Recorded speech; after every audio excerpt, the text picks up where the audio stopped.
Hello दोस्तों, मैं आपकी राधिका एक सुंदर सा गेहूं के काटने की गीत लाई हूँ। आप लोग सुनिए, आनंद लीजिए। बड़ा ही प्यारा गीत है। यक तो हम दूबर का मजोर तनी गड़े गेहूं के टूड़ी न करब कटनी। गड़े गेहूं के टूड़ी न करब कटनी। चैत के गरम बयरिया बहे गोरी गोरी देही आई करिया परे। होई जैबे काला जाम है काजू कतरी। गड़े गेहुआ के टूड़ न करब कटनी। गड़े गेहुआ के टूड़ न करब कटनी।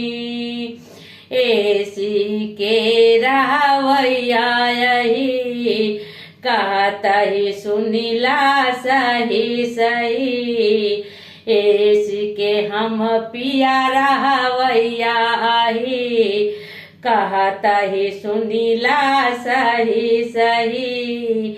घमवा में जाई आवे बड़ी जोर घुमरी।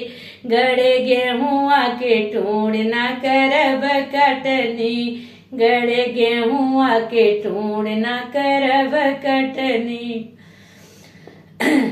एक तो हम दोबर कमजोर तनी गड़े गेहुआ के टूड़ न करब कटनी। सब गेहुआ हार्वेस्टर से कटावा। ट्रैक्टर भूसायो गला ट्रैक्टर से ढोवावा। भूसायो गला ट्रैक्टर से ढोवावा। नहीं हई नौकरानी हम हई पत्नी।